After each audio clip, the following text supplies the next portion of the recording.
Vamos a analizar, como comentábamos, la trayectoria típica que ocurre durante un cambio de fase. Bueno, inicialmente, si recordamos este concepto, ¿por qué un líquido se evapora? Recordemos que un líquido se mantiene en fase líquida porque existe un equilibrio de fuerzas entre estas dos fases. Yo tengo realmente una fase vapor acá y una fase líquida. Es un equilibrio de fuerzas donde la presión atmosférica empuja las partículas de líquido hacia a permanecer en la fase líquida, pero también las partículas de líquido empujan con cierta fuerza a las moléculas del aire que ocasionan la presión atmosférica. Ese equilibrio de fuerzas precisamente, que yo denoté así, esta presión atmosférica contra la presión de saturación del líquido, está en equilibrio para que esto se mantenga en las mismas fases. Está en equilibrio. Se tendría a la misma presión y a la misma temperatura. Ahora, si yo quisiera cambiar de fase, cualquiera de ambas fases de este sistema, hay dos formas de hacerlo. Una es, bueno, necesito en ambas formas romper este equilibrio. Entonces, para romper el equilibrio, si yo quiero que el líquido se convierta en vapor, bueno, yo necesitaría aumentar la presión de saturación. Esta sería mayor a la presión atmosférica y las moléculas del líquido escaparían hacia la fase vapor. Esa es una. Entonces, el líquido se puede evaporar aumentando presión de saturación, que sería aumentando temperatura, calentando. Pero la otra, si yo quiero también que este líquido se evapore, bueno, yo necesitaría afectar la presión. Si la presión del sistema, que si es atmosférica, bueno, es la presión a la cual está sometido este sistema.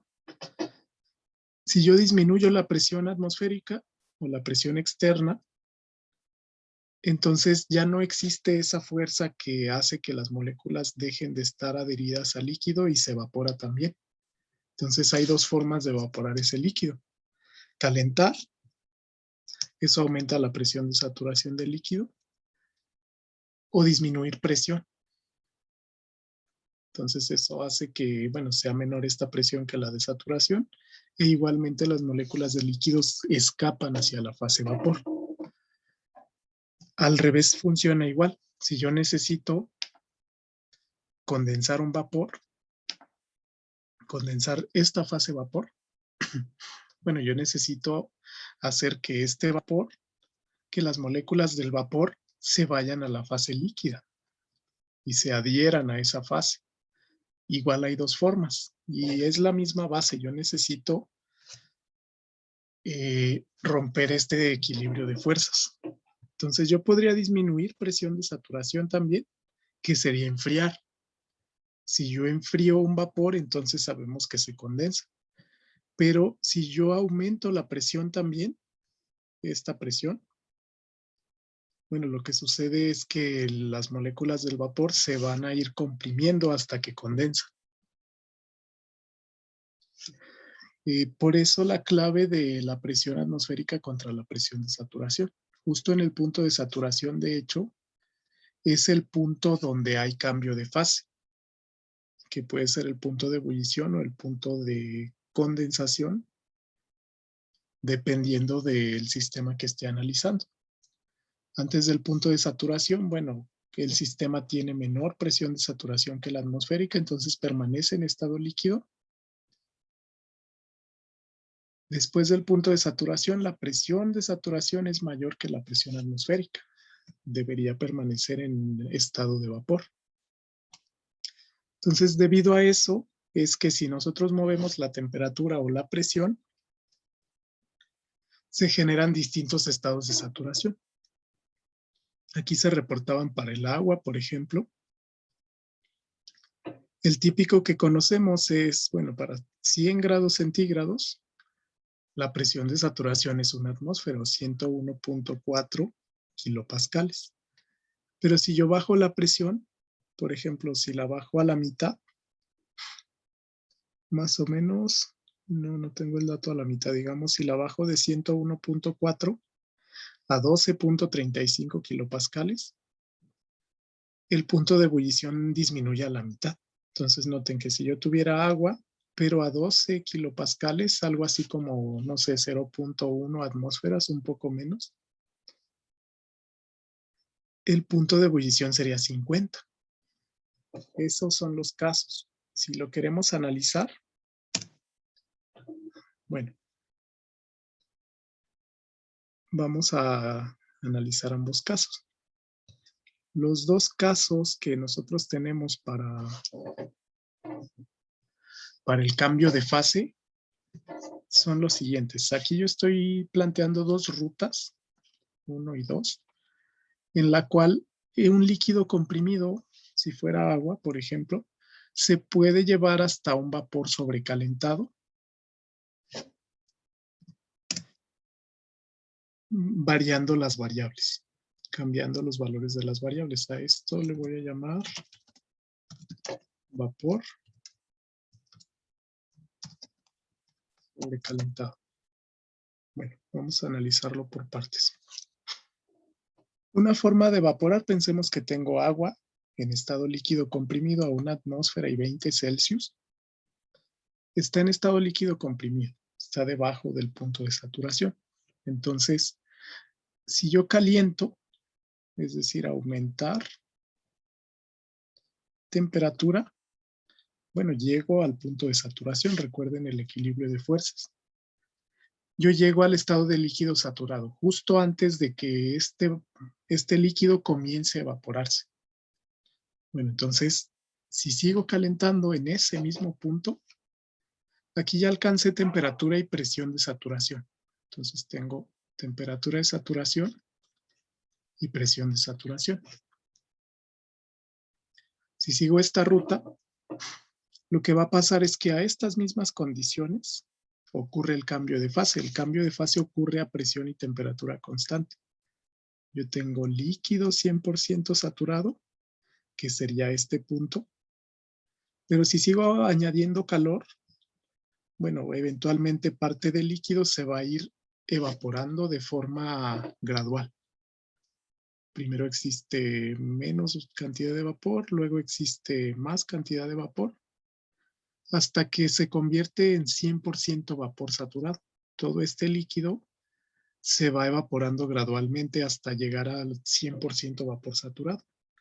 Entonces, realmente el punto de saturación puede tener cualquiera de estos casos, 100% líquido, 100% vapor, o una mezcla líquido-vapor en determinados porcentajes. Y bueno, es común manejar una variable que se llama calidad del vapor, que nos dice cuál es la fracción en masa del vapor. Una calidad de 1%, de 100%, perdón, sería 100% vapor. Y bueno, si sigo calentando, yo llego a vapor sobrecalentado. Por ejemplo, a 1 atmósfera y 300 Celsius. En cambio, yo tengo otra ruta que es disminuyendo presión. Si disminuimos presión, por ejemplo, a la misma temperatura, si yo tuviera 20 grados Celsius, yo disminuyo la presión a una presión inferior a la presión de saturación para llegar a vapor sobrecalentado. Si voy disminuyendo presión, bueno, aquí llego a la presión de saturación a 20 Celsius. Paso otra vez por el estado de saturación y llego al mismo estado de vapor sobrecalentado, pero a diferente, aquí sería temperatura constante, pero una presión mucho menor, donde, bueno, la presión sería menor a la presión de saturación, que nosotros la podemos leer de tablas.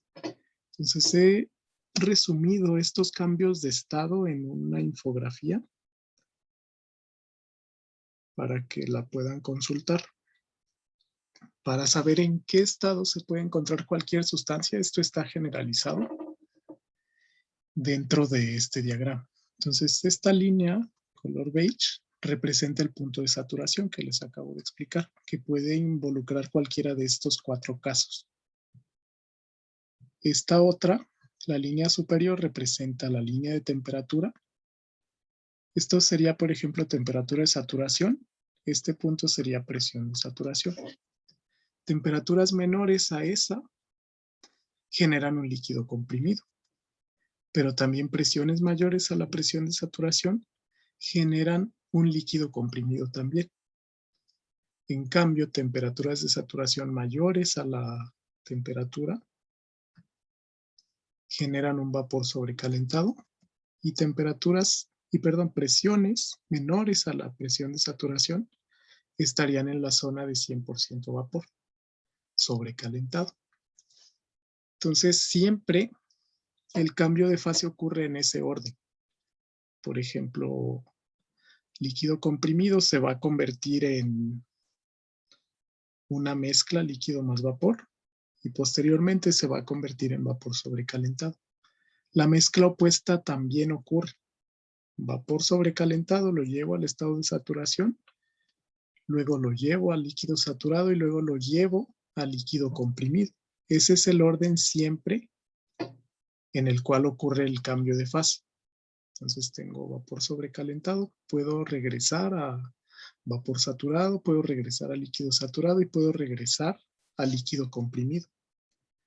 Esta ruta también la puedo generalizar de esa manera. Entonces, con esto lo podemos nosotros combinar con el diagrama de fases para darnos una idea de cuál es la fase en la cual se encuentra esta sustancia con las composiciones y con la presión y la temperatura.